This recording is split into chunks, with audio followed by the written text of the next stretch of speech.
Ny mofinaina isan'andro atolotry ny mpitandrina rakotina valina maoly.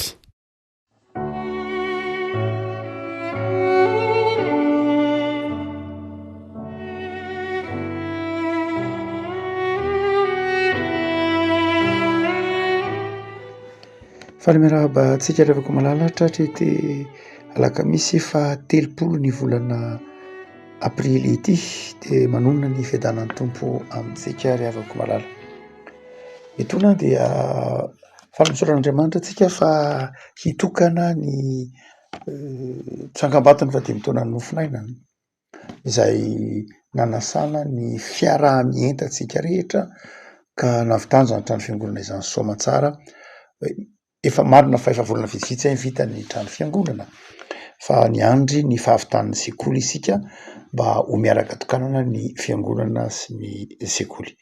Ny fiangonana no niarahantsika mianakavy ny entana, ny fiangonana Ambotantely sy isika mpanaraka ny mofinaina amin'ny toerana maro samihafa izay nanentana sy ny fanentana dia voatsangana Soamantsara ny trano, vita Soamantsara araka ny tokony ho izy manaraka ny fenitry ny maha-fiangonana napetrakantsika mianakavy ary dia hitokana izany sika miaraka amin'ny foibe FJK Masisy Père-Tanàna toerana miaraka amin'ny fitandremana ity 1er mai ny voalohavolana mai ny zoma ity izay misy moa no tongeny ireo mpanaraka mofinaina misy vitsivitsy na maromaro izy tongeny, misy ny fiangonana izay nanateraka ny asa tompony asa rahateo dia asaina isika mianakavy.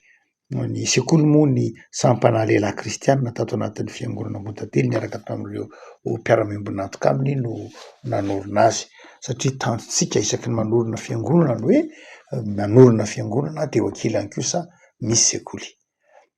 Tany Malaimbantsika na ny Vohitsarintsika dia sady nanorina sekoly no nanorina fiangonana. Ny antony dia zavatra tsy misaraka ny fanabeazana sy ny filazantsara.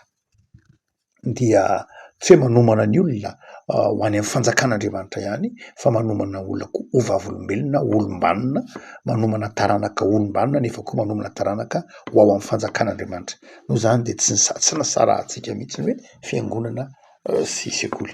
Koa etona dia misaotra eram-po eran-tsaina ireo rehetra izay nanohana izany asa izany, nanohana ny antso ny tsy ampy ngambany amintsika ao Vohitsara dia ny W-mpiangonana sisa.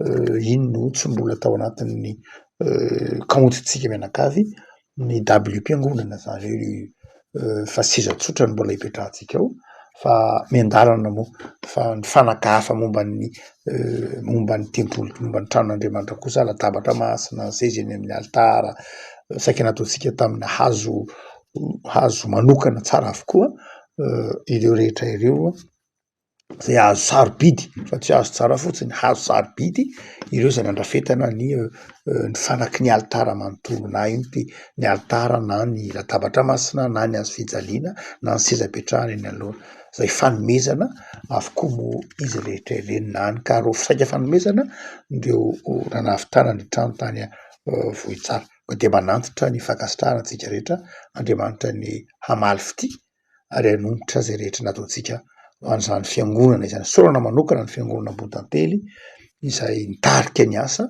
isaorana antsika mianakavy ho voninahitr'Andriamanitra izay rehetra nataontsika. Ny Mateo 4:4, Mateo 4:4, andiny 4:20 ka hatramin'ny 7:30. Mateo 4:4, andiny 4:20 ka hatramin'ny 7:30. Amin'ny anaran'i Jesosy. Ary efamby teo ampovoan'ny ranomasina ny sambo kely tamin'izay dia natopatopan'ny anon-drano izy fa notohain'ny rivotra. Ary tamin'ny fiambenana fahaefatra tamin'ny alina dia nakeny amin'ny mpianany Jesosy nitsangatsangana teny ambonin'ny ranomasina.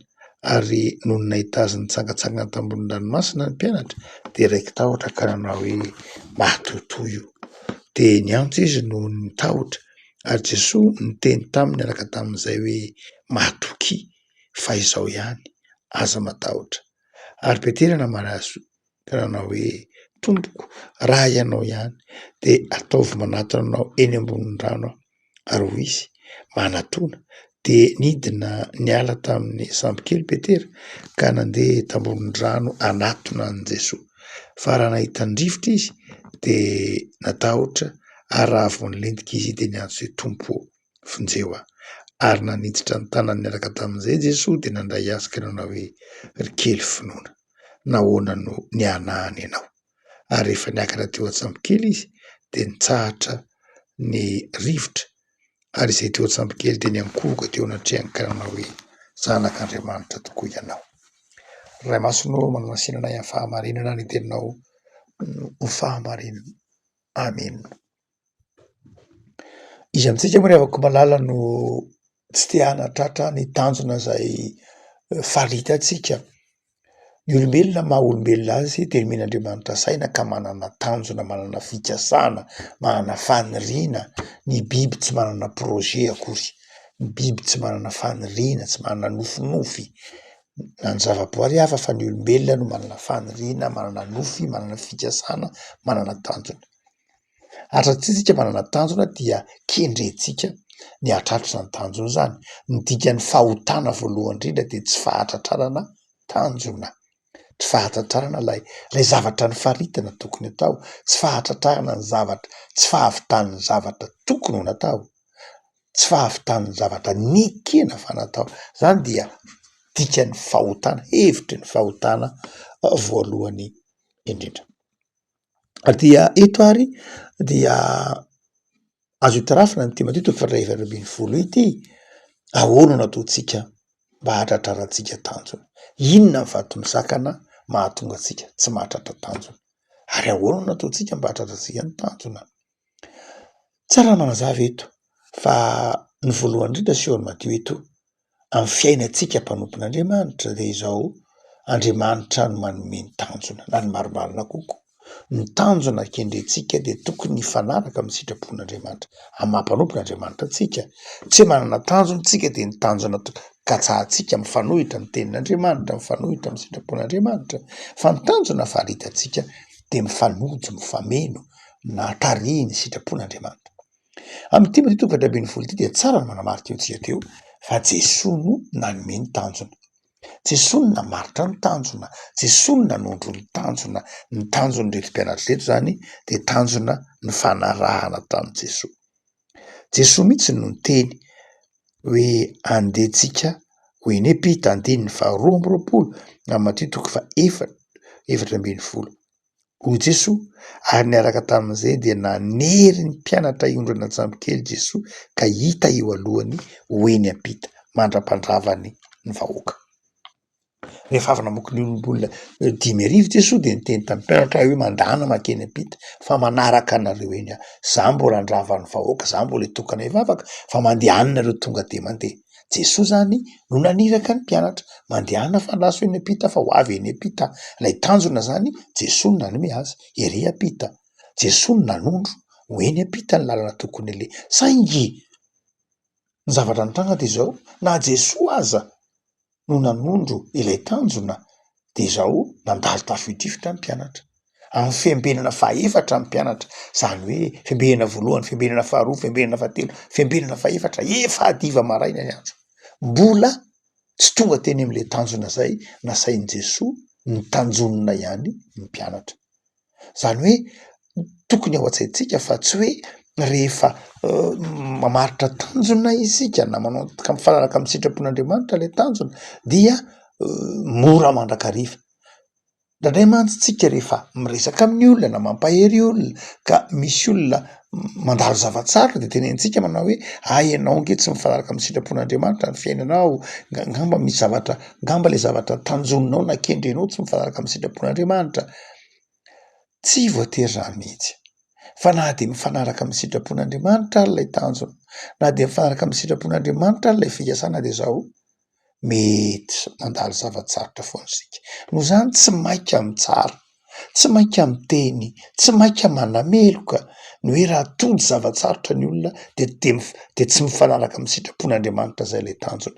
Eto ny mpianatra, Jesosy nanondro hoe mandana makany ampita, saingy tsy tonga teny ampita izy. Nandalo zavatsarotra izy. Na dia sitrapon'Andriamanitra. Haika ny fiainan'ny mpanompon'Andriamanitra na de mifanaraka amin'ny sitrapon'Andriamanitra zany lalana de zao mety mandalo zavatsarotra ihany isika. mety mandalo zava-manahirana antsika. Zay ny aseho ny tedidra masiny ty voalohany indrindra. Fa ny faharoa zay aseho aneto de zao, tsika manao hoe ahoana natao ratrarina ny tanjona. Rehefa tao anatin'ny fahasarotana izy ny vohy fatratra dia variana ny ady mafy hanatratra lay tanjona izy. Jesoa kosa nandeha nitety ny ranomasina namonjy azy. Zany hoe fantatry Jesoa lay ady mafy natrehany reto mpianatra reto teo ampanatrarana ilay tanjona zay nasainy ny tanterahana. De lasa Jesoa namonjy azy, nitety rano. Asehony Jesoa fa tsy ny rano mihitsy ny manaka anazy tsy hamonjy ny mpianatra. Rehefa miteny hoe rano no ny jiosy de milaza zavatra sarotro ray. Ny ranomasina ny jiosy milaza zavatra atao amin'ny teny frantsay hoe chaos. Milaza fahafatesana mihitsy ary io rano io. Dia asehony matoy fa noteteziny Jesoa lay chaos, lay fahafatesana, lay faharavana, noteteziny Jesoa lay vato misakana eto no zany rano zay nanakana ny mpianatra tsy hahatratra ny tanjona. Zany hoe eo anatrehan'i Jesoa de zao tsy misy zavatra afaka manakana antsika tsy hahatratra ny tanjona. Rehefa Jesoa no miasa, tsisy mahasakana. Noho zany afaka mamaritra tanjona tsika miaraka amin'ny Jesoa. De atao ajaitsika fa izao tsisy mahasakana an'Andriamanitra amin'ny fanatrarantsika ny tanjona. Noteteziny Jesoa eo lay rano io de misary ny fahafatesana, ny chaos, misary lay faharavana dia tsy ny ampaninina an' Jesoa reny, resiny Jesoa reny. Fa nanatona ny mpianatra izy. Rehefa nanatona ny mpianatra izy, satria variana tao anatin'ny ady mafy ny mpianatra, variana nieritreritiny hoe ahoana natongavana, efa resy tory, efa sasatra, fiambenana faefatra mbola tsy mahita tory, hany ka tsy nahafantatra an' Jesoa izy. Sady tsy tao an-tsainy intsony mihitsy manao hoe ahoana moa natongavan'i Jesoa ety ambony ranomasina fa izy ny loza antsika teny ampita. Ahoana nitetezan'ny ranomasina. Ary nandray rehefa ao anatin'ny ady sarotra tahaka zay isika, variana mieritreritra ny fanatrahana ny tanjona de ny zavatra adinontsika voalohany indrindra de Andriamanitra eo akaikintsika. Ny zavatra adinontsika voalohany indrindra de Andriamanitra manakaiky antsika. Ny zavatra tsarotsika voalohany indrindra de ny hoe Andriamanitra afaka mandresy an'io zavatra tsy resitsika io. Zay ny zavatra adinontsika voalohany ary zay ny adin'ny mpianatra hoe kay Andriamanitra io, ay Jesoa io, ay isika no tsy afa manoatra eo anatrehan'ny herin'ny rano, eo anatrehan'ny zava-tsarotra, fa zany tsinitsinina amin'ny Jesoa. Ary dia asehony Matio zany ady natrehan'ny mpianatra zany. Fa naninona ara no navelan'ny tompo andalo zava-tsarotra tahaka zany izy? Asehon'ny tompo fa ireo olona reo ange mpanarato mpanarato efa zatrady reo, efa mpiady reo am'izany hoe mpanarato Zandry, Petera, Jakoba, ary Jona, mpanarato reo izy rehetra. Fa naninona izy mbola very teny ambony ranomasina ka ny fiambenana faefatra mbola tsy tonga ihany? Tsotra ny antony, tiany Matio hazava tsara fa tsy ny fahaizana akory no ahatratrarana ny tanjona. Tsy ny expérience akory no ahatratrarantsika ny tanjona. Expérimenté reo olona reo, efa zatrady reo, efa mpiady mahery reo, fa tsy tafita tam'ilay tanjona izy. Tsy hoe tsy ilaina akory le expérience, tonga teny ampovoan'ny ranomasina ihany izy, ho tonga eny ampita ihany izy, fa izao tsy ho tonga izy raha tsy miaraka amin'ny Jesoa. Dikan'izany expérience, fahaizana, fahalalana ilaina, condition nécessaire, ilaina mihitsy fa tsy suffisante. Tsy tena ampy mahatonga antsika hahatratra ny tanjona akory zany. Zava-dehibe zany ny traikefa-piainantsika, zava-dehibe ny fahazarana, zava-dehibe ny fahaizana, zava-dehibe ny fahalalana, zava-dehibe ny fiezana, fa zao tsy ampy zay hahatonga antsika hahatratra ny tanjona. Misy zavatra hafa tadiavin'Andriamanitra. Zay ny tia Matio teneny. Iza ny tena hahatratra tanjona? Fa rito miaraka amin'ny Jesoa ny tanjona. Fa ny faharoa, tsaroa fa mety mandalo zava-tsarotra eo am-panatranana ny tanjona. Fahatelo de zao mieritrereta, aza matoky tena aza mieritreritra hoe za efa zatrady, za efa mahay, haiko io, fantatro io, efa nalehako foana io, efa nataoko foana io. Tsy zay ny mahatonga anao mahatratra tanjona. Fa izao, aiza ho aiza ao anatin'io tanjona io Jesoa. Aiza ho aiza amin'ny lalana alehanao Jesoa. Ary Jesoa eo akaikinao eo, fa hitanao sady tsy hitanao. Tiany Matteo takatritsika manao hoe ny tanjona iarahana amin'ny Jesosy mety mandalo zava-tsarotra fa izao ny fandehanana miaraka amin'ny Jesosy mahatonga ny fahatratrarana ny tanjona. Adia ny fahatelo farana fahaefatra zahay sehoan'ny Matteo hoe de izao Jesosy niteny tamin'ny Petera. Moa Petera manao hoe ianao ve io? Hoy Jesosy aza matahotra. Inona mampatahotra anareo? Ny fahafatesan'i Nazaretsy. Inona mampatahotra anareo? Za io foana ao anatin'ny fanatrarana ny tanjona, ao anatin'izay zavatra hampanaoviko anareo. Za ange eo foana. Fa nareo tsy mahita. De rehefa hitan'ny Petera hoe Petera, aleo ary anatiny anao. Asevy makeny aminao aty Jesosy makaneza ty ka inona ny olana? Afaka nitety rano Petera. Saingy rehefa nandeha nitety rano Petera, inona ny zavatra tsapany? Rehefa nitsoka ny rivotra de tao an-tsainy am'izay manao hoe ay moaka olona, ay moa olombelona, ay moa mety rendrika, de rendrika izy. Izay toetr'indray indray no tiany Matteo takatritsika hoe rehefa mijery ny tenantsika isika de rendrika. Na voan'ny Petera rendrika de izao nahitany any amin'ny rivotra ny masony ary any amin'ny tenany masony. Rehefa ao anatin'ny fanatrarantsika ny tanjona isika ka any amin'ny olana foana ny fomba fisainantsika de izao rendrika isika. Tsy tratratsika ny tanjona. Raha vo any amin'ny olana foana ny masonao tsy tratranao ny tanjona. Ary be dia be ny olona manana projet fa variana any amin'ny olana. Any amin'ny olana mandrakariva ny maso. De izao tsy tafita. Zay le mahatonga ny Taoly miteny hoe ny fositra ve tsy ambolenao, tsy ambolemo avà. Zany hoe any amin'le fositra foana le maso de tsy mamboly rehefa avy eo. Any amin'ny olana foana ny maso de izao tsy afaka mandroso. Fa iza ary ny tokony ho maso? Ndraindray eo dia any amin'ilay olana ivelan'ny tena, ny rivotra eo, ary ndraindray olana ao anatin'ny tena, maha olombelona. De tsy mandroso. Ndraindray isika mahatonga antsika tsy mahatratra tanjona de izao ndraindray ny olana ivelan'ny tenantsika, ny facteur ivelan'ny tenantsika, ny fijerin'ny olona, ny fitsaran'ny olona, ny vidim-piainana, ny fahasarotana, be dia be no hitantsika de tsy sa manao projet isika. Io ve ety, jereny fa vidin-javatra niakatra, jere ty tsy tratratsika le tanjona. Na amina fanorenam-piangonana io na amin'inona io de manao zay isika hoe io ve ho vita, tsy tratra io, aiza ny atratrarana. Itsika rehetra de afaka mahita an'izay nanao ny tranontany vohitsara ho an'Andriamanitra ny voninahitra, fa tao anatin'ny 3 volana de voatsangana ny tranontany vohitsara ny vatandrindrina. Tsy hoe nisy vola be de niangatsika mianakavy teo, fa ny fieritreretan'ny fiangonana, fieritreretantsika mianakavy de ny hoe rehefa manao zavatra de mino. Aza any amin'ny olana ny maso. Aza any amin'ny olana hivelan'ny tena. Fa sao tsy any ivelan'ny tena ihany misy olana, fa ndraindray koa eo anatin'ny tena. Hoe ay olombelona, ay za tsy salama, ay zay kotem-pahasalamako zao, ay zao de zao rendrika ihany sika. Be dia be ireo olona ao amin'ny saotra masina variana nijery ny olana tamin'ny tenany. Bedin'Andriamanitra Mosesy de zao ny olana tamin'ny tenany mandrakariva no hitany za badalela, za zao, za tsy nonon'ireo. Bedin'ny tompo izy Exodosy 4:4 efa angamo ianao manao an'io, aza variana mijery ny fahalemenao, ny herin'Andriamanitra tanterahana ny fahalemena. Tahaka ny Maria renin'i Jesosy koa variana nijery ny tena de ny tena manao hoe ahoana koa nahatanteraka an'izany, za ange tsy mahalalala satria nijery ny tenany izy de eritreretiny hoe tsy possible zany rehefa nijery ny tenany izy, ary mandrakariva mijery ny tenantsika isika, de rehefa mijery ny tenantsika isika de hitantsika hoe manapetra, misy fetra, de tsy afa-mandroso isika. Afaka malala amin'ny fanatrarana ny tanjona de zao tandremo ara variana mijery ny olana ivelan'ny tenanao na mijery koa ny olana eo amin'ny tenanao. Tsy ilaina ny mijery an'ireny olana ireny, ilaina mijery an'ireny mba hioarana.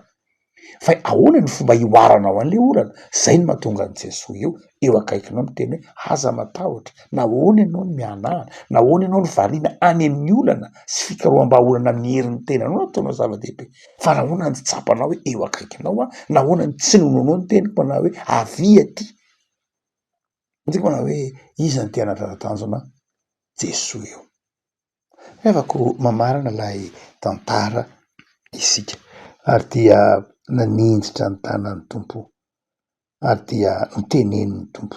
Petera manao hoe aiza ny finoana. Afaka ny finoana, ry kely finoana, nahoana ianao ny mianahana, ny masotsika ao am Jesosy, ny finoatsika ao am Jesosy, mahatonga atsika mahatratra ny tanjona. Eo ny fiezahana, eo ny fikerezana fa izao miorena amin'ny finoana, miteza hotantanin'i Jesosy, miteza atoky an' Jesosy, fa ny finoanao no mahafonjy anao. Ivavaka isika. Tompo misaotra anao zay, noho ny amin'ny soratra masina zay mampahery anay, fa mahatratra ny tanjona zay rehefa miaraka aminao.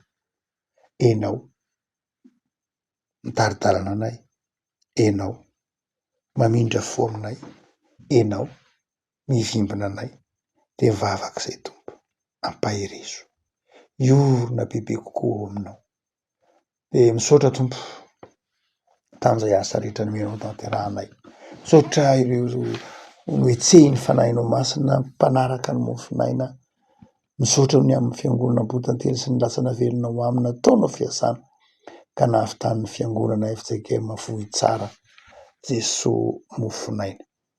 Misaotra Tompo fa itokany zany fiangonana zany amin'ny anaranao zahay amin'ny voalohan'ny volana May zao, miaraka amin'ny foibe FJKM. De misaotra Tompo sy ny sondamparitany any toerana, de misaotra Tompo tamin'ny fahafoizana. Enao no amaly fity ireo rehetra zay nandray anjara, ireo zay rehetra nanolotra vola, fitaovana, hery, fahasalamana, fikelezana aina, fifaliana, vavaka.